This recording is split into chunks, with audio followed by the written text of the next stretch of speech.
Hare Krishna. You need to spotlight me, I think.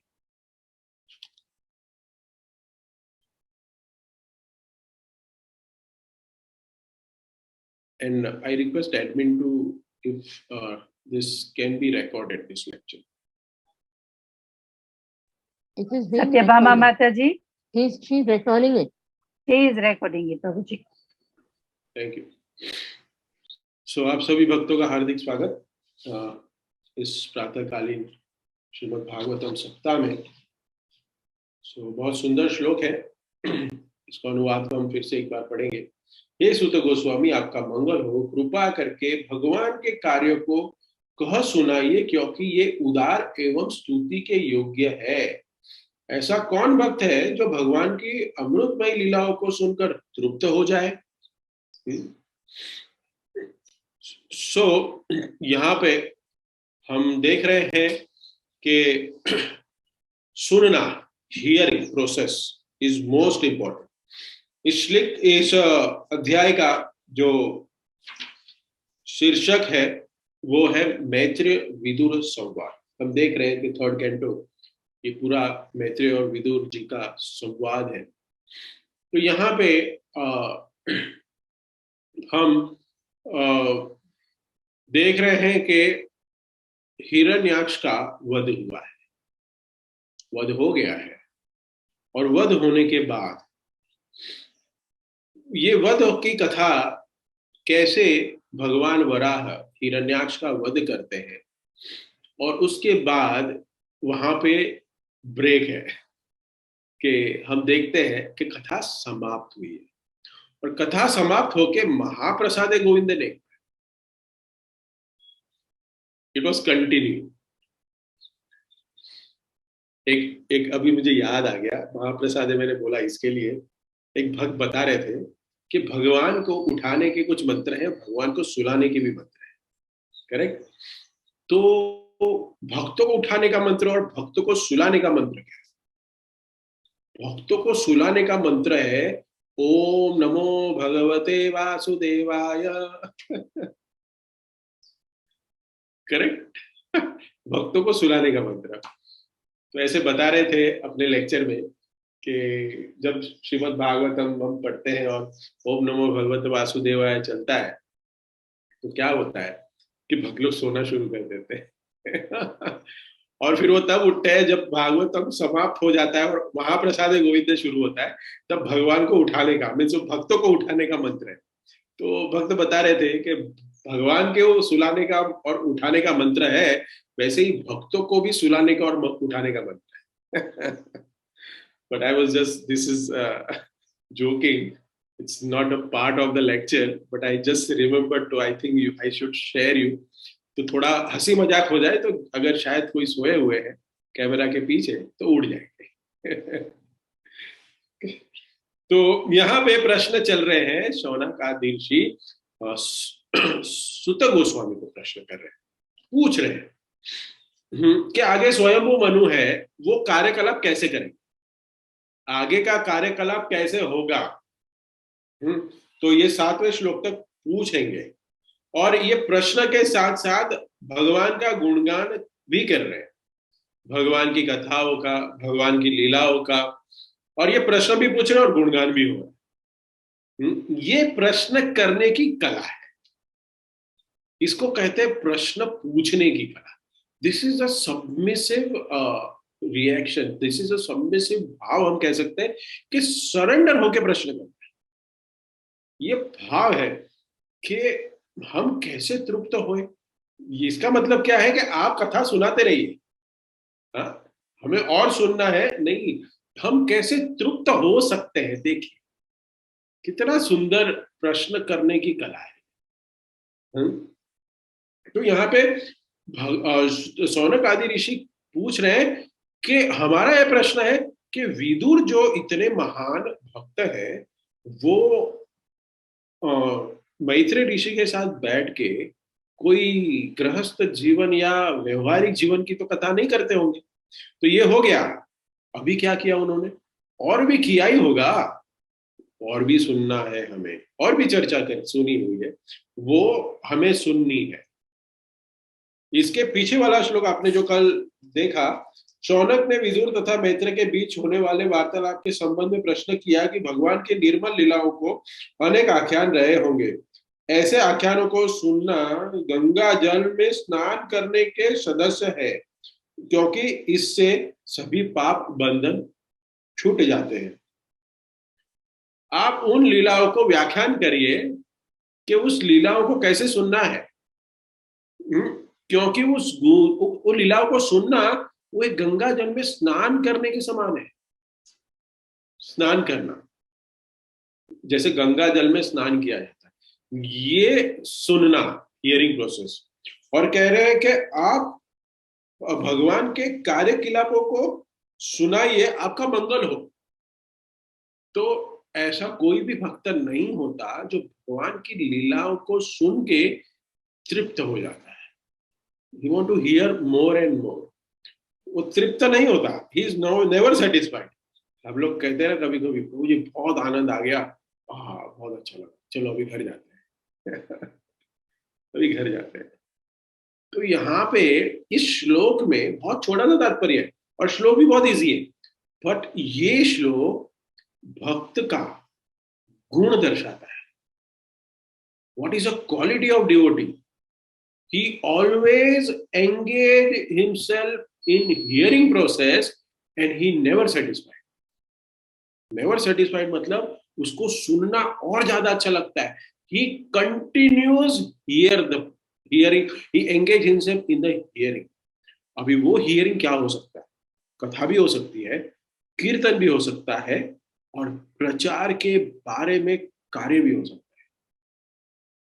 सुनिए इसको ठीक से। मैं इसके लिए मैं बता रहा हूं इस चीज को, क्योंकि मैं जब ये कल रात को थोड़ा सोच रहा था, तो मैंने बोला ये प्रचार भी है, वो कीर्तन ही है। ये प्रचार के कार्य में हम लोग, जब भी जन्माष्टमी है, ठीक है, आप लोग सब लोग कुछ ऑनलाइन प्लान कर रहे हैं, सब कुछ हो रहा है ना, हाँ, तो सब लोग मंदिर में भी जाके सेवा करेंगे। इसके लिए प्रिपरेशन लगता है, इसके लिए मीटिंग लगती है। That is considered as a Krishna katha, because you are pleasing Krishna. You are going to please Krishna by inviting in a temple in a large quantity of guests, and you wanted to give comfort to them. That's why you are planning. इसलिए हम लोग plan कर रहे हैं, तो ये भी कृष्ण कथा ही है। इसको भी सुनना, करना, प्लानिंग करना और सुनना, ये बहुत इंपॉर्टेंट प्रोसेस है हमारे लिए। कथा सुनना, ये महाप्रभु भी हमें अपने आचरण से बता गए। महाप्रभु कौन है? भक्त के रूप में आए। महाप्रभु भक्त के रूप में आए। उन्होंने क्या किया? गदाधर पंडित से, उनसे सुनते थे भागवत, और वही लीलाओं को सुनते थे। कौन सी लीला है, कोई बताएगा? कौन सी दो लीलाएं वो जो भगवान चैतन्य महाप्रभु गदाधर पंडित से बार बार सुनते थे? वो हर Prahlad, Prahlad, Prahlad and Dhruv, no? Very good. A big clap for Mataji. Yes. Only these two kathas. और हम लोग को क्या चाहिए? नया नया। तो कुछ नया सुनाइए, कुछ नया सुनाइए। हमारी हो गई। लोग कहते हैं भगवत गीता पढ़िए। अरे माता जी भगवत गीता हो गई? अरे हमने पढ़ लिया है। अरे पढ़ ली है? यहाँ पे देखो प्रभुपाद तात्पर्य में क्या लिख रहे हैं। प्रभुपाद तात्पर्य में लिख रहे हैं भगवत गीता तथा भगवत गीता को कथा को हजार हजार बार पढ़ लेना चाहिए, हजार बार। और हम लोग का पता नहीं अभी तक एक भी बार ठीक से हुआ है क्या? हजार हजार बार पढ़नी चाहिए भगवत गीता, तब जाके हमें रिवील्ड होगा। इसके बारे में मुझे प्रश्न कर सकते हैं, अगर लेक्चर में मैं नहीं बताऊंगा। 3 टाइप्स ऑफ नॉलेज, अगर मैं बताऊंगा नहीं तो पूछ लेना। इट मे कम इनसाइड, लेकिन क्या है लिंक में शायद नहीं दिया है। तो ध्रुव महाराज की लीला को और प्रहलाद महाराज की लीलाओं को नित्य रूप से सुनते थे। राधा गोविंद महाराज, मुझे पता है, हरिद्वार में कथा करते हर मे को, हर बार नया नया टॉपिक लेते हैं। तो एक भक्त ने उनको बोला, तो उन्होंने कहा ये टॉपिक पे चर्चा करेंगे। तो एक भक्त ने कहा नहीं नहीं महाराज, ये तो ऑलरेडी हो गई है, ये तो ऑलरेडी कथा हो गई है। महाराज ने पूछा बताइए क्या है कथा में, याद है कुछ? नहीं। पुढचा पाठ मागचा सपाट, कुछ याद नहीं है। और यहाँ पे चैतन्य महाप्रभु जो स्वयं लीला करने वाले वो बार बार सुन रहे हैं। क्यों? यद्यद आचरति श्रेष्ठ, वो आचरण से हमें सिखा रहे कि आपको सुनना पड़ेगा। एक बार भागवतम क्यों नहीं पढ़ा, वापस पढ़िए। एक बार भगवत गीता क्यों नहीं पढ़ी, दूसरी पढ़िए। भाव होता है क्यों जी मेरी भगवत गीता हो गई, अभी मैं क्या पढ़ूं? अरे भगवत गीता ही पढ़ो। कितनी बार भी आप पढ़ोगे, भक्तों का एक्सपीरियंस है, रियलाइजेशन है कि जितनी बार पढ़ते हैं ना, मुझे कुछ अलग समझ में ये पता चला। तो the knowledge will be revealed from inside. That is a stage we wanted to achieve. हमको एक बार भागवतम सुनाया जाए, उसके एक बार के बाद हम फिर उसको नहीं सुनना। हम सोचते हैं कि नहीं, अभी तो मुझे बहुत आ गया, मैंने पढ़ ली, मैंने सुन ली। सत्यव्रत मुनि भी क्या कहते हैं, ये सुनना। और इसमें क्या है, सत्यव्रत मुनि हम कार्तिक मास में जो दामोदर अष्टकम गाते, इति द्विक्ष लीला भीरानंद कुंडे आनंद कुंडे स्वघोष निम्न जानतम अक्षयापयंत। इत दृक्ष लीला आनंद कुंडे, ये लीला क्या करती है? ये सारी भगवान की लीलाएं हमें आनंद के कुंड में गोथा लगाने के लिए हमें अवसर प्रदान करती है। भगवान की जो लीलाएं है ये आनंद, भगवान आनंद कंद है। वो भगवान कहीं से भी देखो, हाँ, कहीं से भी भगवान की लीलाओं को सुनो, आनंद ही प्रदान करने वाली है। ये आनंद से पूरा रसमय है भगवान की लीलाएं। तो ये हमें अवसर प्रदान करती है। सत्यव्रत मुनि भी कहते हैं, तो ऐसे लीलाओं से भक्त कैसे तृप्त हो जाएगा? नहीं होता। और अगर तृप्त हो जाता है, और अगर हमें इसमें सुनने में इतना आनंद नहीं आता है, तो हमें समझना चाहिए, ये सब आपके लिए नहीं कह रहा हूं, मेरे लिए कह रहा हूं, कि हम भक्त नहीं है। ये गुण है मेरे लिए, सॉरी, कि अगर ये गुण है, ये श्लोक में एक भक्त के गुण का, ये भगवान की लीलाओं का वर्णन नहीं हो रहा है इसमें। This is not a learning of that श्लोक। ये श्लोक का इसमें लर्निंग वो नहीं है, भगवान की लीला, अरे बहुत आनंद नहीं। भक्त का गुण यहाँ बता रहा है कि जो भक्त है, भगवान की अनन्य भक्ति में लगा हुआ है, वो हियरिंग प्रोसेस में आनंद लेता है। सुनना, regularly attending Shrimad Bhagavatam class, regularly listening, regularly attending group के जो सेशंस होते हैं उसको। Why? Because he enjoy and relish the association of devotees and preaching mission, जो हमारा प्रचार का मिशन है, उसमें सेवा करने के लिए वो आनंद का अनुभव ये है। तो ये यहाँ पे जो प्रश्न आ रहा है, यहाँ पे प्रश्न कर रहे हैं, वो प्रश्न इसके लिए कर रहे हैं कि सारे संसार के जनमानस का कल्याण के लिए, कि यहाँ पे शौनक ऋषि को, शौनक आदि ऋषि सुत गोस्वामी को पूछ रहे हैं, और हमें बताइए और कौन सी लीला हुई, और क्या चर्चा कर रहे थे बैठ के, बताइए। वैसे ही विदुर भी वही चीज पूछ रहे हैं, और परीक्षित महाराज भी वही पूछ रहे हैं। क्वेश्चन ये क्यों पूछते हैं प्रश्न? ये प्रश्न पूछने से होता क्या है? ये प्रश्न पूछने से होता क्या है? एक बहुत ही सुंदर चैतन्य भागवत में श्लोक आता है, मोर सखा मोर पुत्र मोर प्राणपति एई भावे एवि मोर कर शुद्ध भक्ति। मोर पुत्र मोर सखा मोर प्राणपति एई भावे एई मोरे करे शुद्ध भक्ति। शुद्ध भक्ति, उसके आगे कहते हैं, शुद्ध भक्ति सकल जगत मोर करे विधि भक्ति, विधि भक्ति कृष्ण प्रेम पाइते नाय शक्ति। सारा संसार क्या कर रहे हैं? विधि भक्ति का पालन कर रहा है। हम सारे क्या कर रहे हैं? वैदिक भक्ति का पालन कर रहे हैं। साधना भक्ति, वैदिक भक्ति हमें प्रभुपाद ने, हमारे वर्तमान आचार्यों ने हमें ये कहा करने के लिए। यहाँ पे लिख रहे हैं, विधि भक्ति कृष्ण पाइते नाय शक्ति, कृष्ण प्रेम पाइते नाय शक्ति।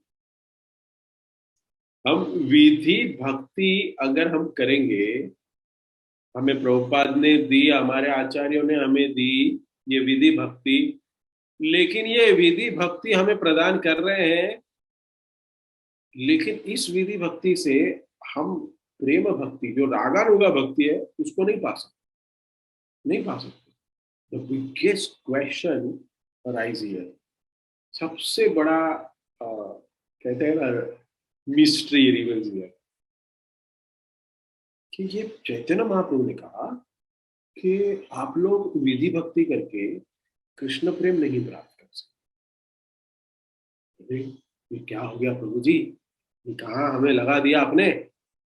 हाँ, आगे सुनिए, जाना नहीं, नेटवर्क खराब हो गया तो प्रॉब्लम हो जाएगा। विधि भक्ति कृष्ण प्रेम पाइते नाय शक्ति, और चैतन्य महाप्रभु स्वयं कह रहे हैं, लेकिन फिर भी विधि भक्ति करने के लिए क्यों? प्रश्न आ रहा है, क्योंकि इसका कारण क्या है? कि प्रश्न ये जो विधि भक्ति में कृष्ण प्रेम नहीं पा सकते हैं, लेकिन फिर भी आचार्य वर्ग, हमारे गुरु वर्ग हमें विधि भक्ति करने के लिए ही बताया। क्यों दिया?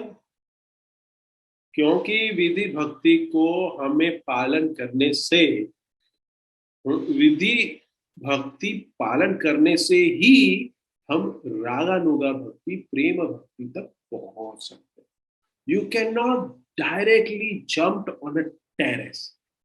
हम लोग टेरेस पे डायरेक्टली नहीं पहुंच सकते, हमको ग्राउंड फ्लोर में जाना ही पड़ेगा, हमें ग्राउंड फ्लोर से लिफ्ट लेनी ही पड़ेगी, तब जाके हम टेरेस पे पहुंचे। हम कूद के नहीं जा सकते, अगर लिफ्ट से नहीं तो स्टेयरकेस से, लेकिन आपको हर एक माला, हर एक फ्लोर को चढ़ के जाना ही पड़ेगा। That is called 9 process of भक्ति, 9 process of 9 stages, not process, sorry, stages. हम सब जानते हैं, श्रद्धा, साधु संग, भजन क्रिया, अनर्थ निवृत्ति, निष्ठा, रुचि, आसक्ति, भाव, प्रेम, ये सब हम जानते हैं, ये सारे प्रोसेस है। तो रागानुगा भक्ति जो है, ये भाव भक्ति, प्रेम भक्ति, हमें ऐसे ही प्राप्त हम नहीं कर सकते, क्योंकि हमारा अधिकार ही नहीं है। हाँ, अभी हलधर महाराज आए थे, बहुत सुंदर लेक्चर सीरीज दे रहे थे हमारे मंदिर में। वो हलधर महाराज कह रहे थे कि अगर हमें दे दिया है सीधा सीधा रागानुगा भक्ति, हमें बोल दिया जाए कि 24 घंटा आपको माला करनी है, 22 घंटा माला करनी, तो हम क्या करेंगे? सो जाएंगे। हमारा वो अधिकार ही नहीं है। कर्म अधिकारी, ज्ञान अधिकारी एंड भक्ति अधिकारी, ये अधिकार है अलग अलग। हाँ, अभी हम कौन है? पूछ लेना प्रश्न। कर्म अधिकारी, ज्ञान अधिकारी और भक्ति अधिकारी। तो हम भक्ति अधिकारी नहीं है।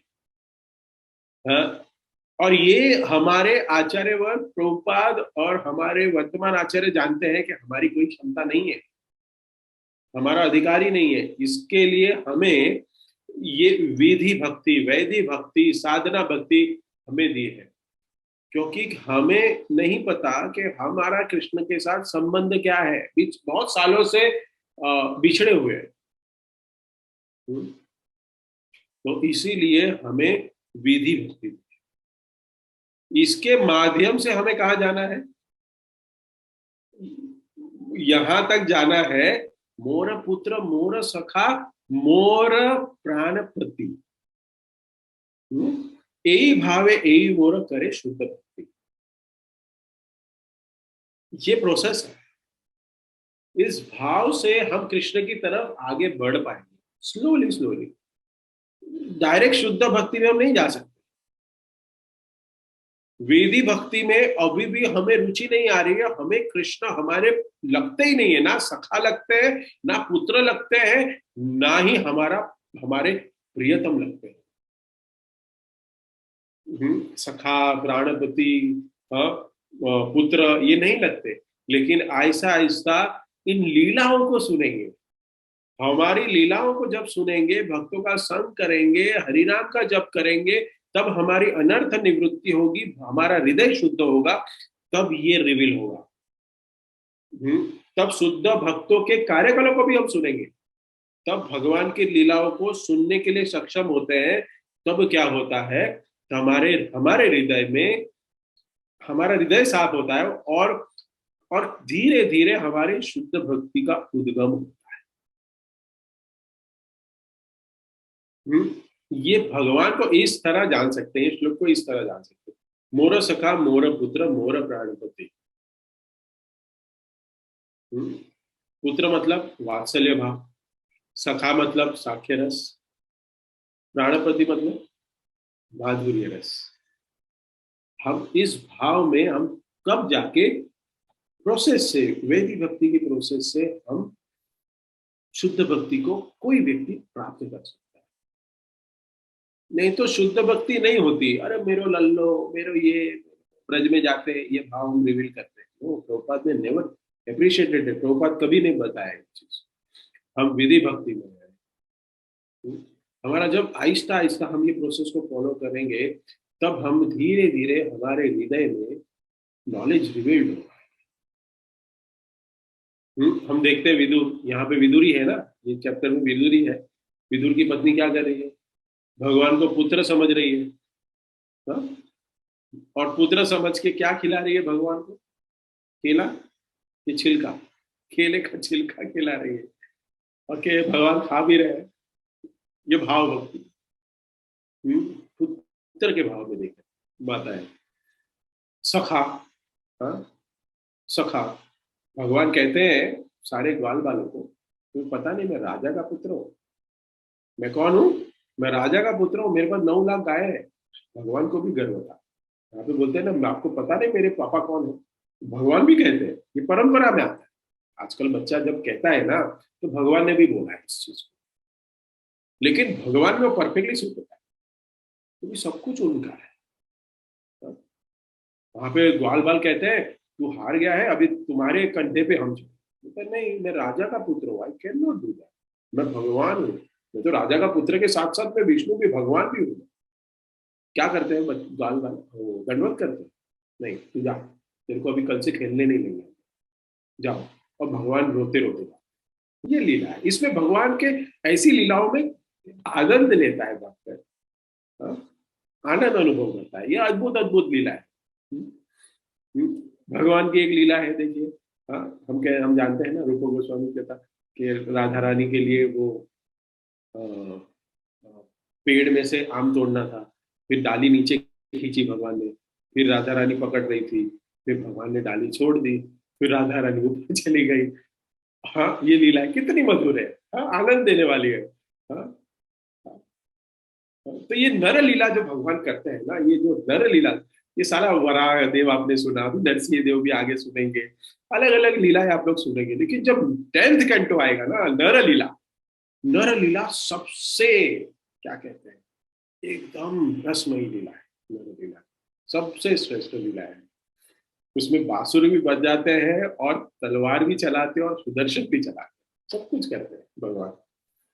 तो ये लीला तत्व है। भागवतम में बहुत सारे श्लोक है, समय का अभाव है, लेकिन आज हम कुछ श्लोक के ऊपर चर्चा करेंगे, और हम बताएंगे कि लीला तत्व में नियर अबाउट 7-8 श्लोक है। ऐसे ढूंढने जाए तो बहुत सारे हैं, लेकिन कुछ श्लोक है। लेकिन मैं आज हम 1-2 श्लोक पे चर्चा करेंगे। उस श्लोक को पढ़ के अनुवाद पढ़ेंगे, और हमें पता चलेगा कि कैसे भक्त वो लीला को सुनने में आनंद उठाता है, और वो आनंद के साथ उसका जीवन में क्या परिवर्तन होता है। सी, आनंद में लेना मतलब हंसना, अरे बहुत अच्छा लगा, और फिर बाद में जब सेशन खत्म हो जाएगा, फिर अपने कार्यकलापों पे लग जाए। ये नहीं है आपका, दिस इज नॉट अबाउट इति दीक्ष लीला आनंद कुंडे स्वघोष निम्न जानतर अख्यापयंत। ये लीला साधारण लीलाएं नहीं होती है, ये लीलाएं सारी हमें उद्देश्य तत्व बताने के लिए होती है। सारी लीलाएं, भगवान अगर सोते भी है ना, उसके पीछे कारण है, कारण है, सबके पीछे कारण है। भगवान उठते हैं, उसके भी पीछे कारण है। भगवान एक एक स्टेप भी आगे लेते हैं ना, उसके पीछे कारण। ये लीलाएं हमें समझ में नहीं आती है, लेकिन आचार्यगण हमें बताते हैं। नरोत्तम दास ठाकुर अपनी एक भजन में बहुत सुंदर कहते हैं। क्या कहते हैं? हाँ, ए छह गोसाई जब ब्रजे कैलावास, राधा कृष्ण नित्य लीला करील प्रकाश। ये छह गोस्वामियों ने जब ब्रज में वास किया, जब रास करने लगे, तभी नहीं था कि ऐसा नहीं था कि पहले वो नित्य लीला में समाविष्ट नहीं थे। भगवान की लीला नित्य लीला है, लेकिन ये नित्य लीला कब प्रकाश होती है? जब भगवान के शुद्ध भक्त का संग होता है और भगवान के धाम में, नित्य धाम में जाके इसको लीलाओं के बारे में हम श्रवण करते हैं और संग लेते हैं, स्मरण करते हैं, तब नित्य लीला प्रकाशित होती है, नहीं तो प्रकाशित नहीं होती। ये नरोत्तम दास ठाकुर कहते हैं। हाँ? नित्य लीला प्रकाश कौन कराता है? गुरु भगवान के शुद्ध भक्त कराते हैं। You can not go alone and do your bhajan, नहीं, ये संग में ही होता है, ये रिविल संग में होता है। जो ये छह गोस्वामी ने एक दूसरे को संग दिया, छह गोस्वामी, और छह गोस्वामी ने एक दूसरे को संग दे के रिवील्ड किया ये वृंदावन हमारे सामने, जो आज हम देख रहे हैं। तो ये गुरु जो है, ये जो हमारे छह गोस्वामी है, गुरु भक्ति सूत्र है। तो ये लीलाएं हमारे ये 12th कैंटो में ही आता है एक श्लोक, चौथा अध्याय 40वां श्लोक, यहाँ पे आपके स्क्रीन के समक्ष आ जाएगा अभी। ये श्लोक क्या कहता है देखो। संसार सिंधु मति दुस्तर मृत्युतिशो नान्या प्लवो भगवते पुरुषोत्तमस्य लीला कथा रस निवेशगण मंत्रेण पुंसो भवेद्विधिवद् दुःख दावादितस्य। दुःख दवादितस्य, ये संसार कैसा है? हाँ, ये दुख का सागर है और अति सुंदर दिस्तु, अति अति दुस्तरम रुति तीशो हो। एक कोई बहुत बड़ा अच्छा एक तैराक है, मीन्स एक अच्छा स्विमर है, और वो स्विमर कितना भी अच्छा हो, बहुत अच्छा है, लेकिन वो समुद्र को पार कर सकता है क्या? नहीं, कर ही नहीं सकता है। संसार दिस्तु मति दुस्तर मति तिस्सो नान्यम प्रभो भगवता पुरुषोत्तम, और कोई नाम नहीं है। अगर कोई कोई जो स्विमर है वो कहे कि मैं पार कर लूंगा, लेकिन वो संसार नहीं पार कर सकता, समुद्र पार नहीं कर सकता, उसका एक ही उपाय बता रहा है। यहाँ पे क्या कहता है, क्या बता रहे हैं? श्लोक लाइए, श्लोक स्क्रीन पे ऊपर लाइए। क्या कह रहे देखो, ये कैसे होगा? लीला कथा रस निषेवण मंत्रेण, भगवान की लीला कथा के रस को जब अंतर में, अंतर मंत्रेण, अंत में हम श्रवण करते हैं, हम जब इसको श्रवण करते हैं तब जाके पुंसो भवेत दिविद दुख वार्दितस्य। ये संसार में बहुत दुख है, बहुत कष्ट है। हाँ, और इस संसार रूपी दावानल को पार करना मुमकिन भी नहीं है, लेकिन हम कैसे मुमकिन कर सकते हैं? कैसे करेंगे? भगवान की लीला कथा के रस को हम हृदय में धारण करें, हम जब सुनेंगे तब हम पार कर पाएंगे, नहीं तो पार करना मुमकिन ही नहीं है। इसलिए यहाँ पे कह रहे हैं, ऐसा कौन भक्त है जो अपने, ऐसा कौन भक्त है जो भगवान के अमृत में लीलाओं को सुन के तृप्त हो सकता है? भक्त तृप्त नहीं होते, महाप्रभु खुद भक्त के रूप में आए और दिखाया। प्रभुपाद भी कह रहे हैं। और प्रभुपाद ने भी कहा है कि भगवान की लीलाएं भक्तों से आदर पूर्वक सुनने जाना चाहिए, क्योंकि वो दिव्य पद पर घटित होती है। You can remove. तो भगवान ऐसे लीलाएं कहते हैं, अद्भुत लीलाएं करते हैं। माता प्रद्भावती की लीला आपको पता है? हाँ? अपने नंदू को, हाँ? कृष्ण को, हाँ? नंदू को भगवान प्रकट करते हैं, लेकिन भगवान श्री कृष्ण वो प्रभावती माता यशोदा के पास जाती है और कहती है, आज मैंने तुम्हारे बेटे को पकड़ लिया। तुम हर बार यशोदा मैया को कहती है कि तुम मेरा बेटा चोर नहीं है, तुम हर बार मेरे बेटे की कंप्लेंट करती हो, चोर नहीं है। हाँ, लेकिन कृष्ण चोरी करते हैं। लेकिन पता है आपको, कृष्ण ऐसे चोर है जो कभी पकड़े नहीं गए। और कृष्ण को अगर चोरी करते हुए पकड़े भी ना, तो कोर्ट में अगर ये केस जाएगा ना, तो हार जाएंगे हम लोग। क्योंकि अगर मेरे घर में मैंने फ्रिज से निकाल के आइसक्रीम खा ली, तो मेरे को कोई चोर नहीं कह सकता। कह सकता है? बताइए, आपके फ्रिज में अगर रसगुल्ला पड़ा है, आपने खा लिया निकाल के, चोर कोई कहेगा? कोई नहीं कहेगा। तो भगवान कहते हैं, हम सर्वस्व प्रभो मत सर्व प्रवर्तित। तो मेरे से ही सब कुछ बना है। ये पूरा संसार, ये पूरा आध्यात्मिक जगत और भौतिक जगत, ये सब मेरा घर है। और इस घर में एक एक वस्तु, कण, परमाणु भी मेरा है। आपका क्या है? और अगर मैंने वो मेरा ले लिया, मेरा घर है, कैसे साबित करोगे मैं चोर हूं? चोर साबित ही नहीं कर सकते। सब कुछ मेरा है, तो चोर है ही नहीं, तत्व है ये। करेक्ट? यशोदा मैया कहती है, हंसती जा रही है। प्रभावती के हाथ में कौन है? अपना बेटा नंदू। प्रभावती को यशोदा मैया कहती, तुम देखो तो सही मुड़ के पीछे, किसको लाई हो तुम? क्या कह रही हो, कंप्लेंट कर रही हो? तो देखा तो बेटा, तो तुम कहां से आ गए? कृष्ण था ये, तो कृष्ण था। फिर इतनी भाग भाग के आती है, बेचारी बहुत गर्मी होती है, तो माता यशोदा उसको छाछ पिलाती है। और आचार्यगण यहाँ भी लिखते हैं कि कंप्लेंट करने आई है, लेकिन यशोदा मैया इतनी सुंदर गृहस्थ है कि वो अतिथि को कभी भी कैसे करना चाहिए वो सिखाती है यशोदा। कि भले ही झगड़ा करने आई हो कोई माता, लेकिन उसको बैठा के पहले पानी पिलाना चाहिए, शरबत पिलाना चाहिए। यशोदा मैया ने छाछ पिलाई। बैठ बैठ, पहले तुम इतनी गुस्से हो गई हो, तुम्हारा सिर गर्म हो गया है, छाछ पी लो, ठंडा होके घर जाओ।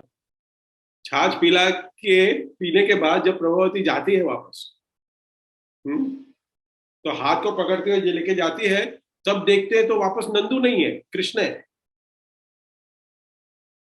कृष्ण है। थोड़ी बार वापस देखती है तो वापस बेटा है। तो बोलती, क्या हो गया, क्या हो गया? कृष्ण फिर कहते हैं कि ये बार है ना, मैं तो बेटा बन के आया।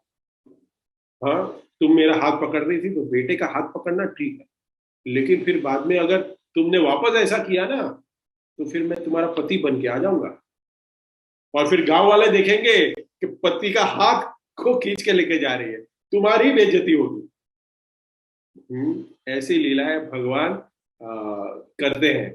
किसको करते हैं, क्यों करते हैं? ये भक्त को आनंद देने के। वृंदावन में ऐसी लीलाएं करते हैं। ये लीलाएं किस लिए होती है? किस लिए होती है लीला? क्यों होती है पता है आपको? ये लीलाएं क्यों करते हैं? एक बहुत सुंदर श्लोक है, नेक्स्ट श्लोक, जो हम देखते हैं सुखदेव गोस्वामी। सुखदेव गोस्वामी में कभी कभी कंफ्यूज हो जाता हूँ, तो ब्रेक लेना पड़ता है। तो सुखदेव गोस्वामी ये लीला सुन के कौन बन गए? उनका एक श्लोक है। हाँ, वो श्लोक है, वो श्लोक सुन के सुखदेव गोस्वामी बने। हाँ, अहो बकीयम स्तनकाल कूटम। ये श्लोक है 3.2.23 में आता है। इस श्लोक को जब सुखदेव गोस्वामी ने सुना तब क्या हुआ, तब वो एकदम आश्चर्य में हो। अहो बकीयम स्तनकालकूटम जिंद्राय सिसापाय दस्व साध्वी लेभे गतिम धात्री चिताम ततोन्यः तो कम्वा दयालु शरणम भजे। तो ये लीलाओं को सुनने से क्या होता है? सुखदेव गोस्वामी जो थे वो पहले भक्त नहीं थे, वो शुद्ध भक्ति कैसे प्राप्त कर पाए? वो ब्रह्मा की खोज में निकल पड़े थे, लेकिन उन्होंने ये श्लोक जब सुना, और एक श्लोक सुना है, वो श्लोक भी हम टाइम है तो लेंगे, वराहपीडम, अहो बकियम और वराहपीडम, अहो। तो ये दो श्लोक जब उन्होंने सुना तब जाके शुद्ध भक्ति प्रकट हुई। लेभेम गतिम धात्री चिताम तंतो ये में कम्वा दयालु शरणम ब्रजेम। भगवान की कृपा का, दया का उदाहरण दिया गया यहाँ पे।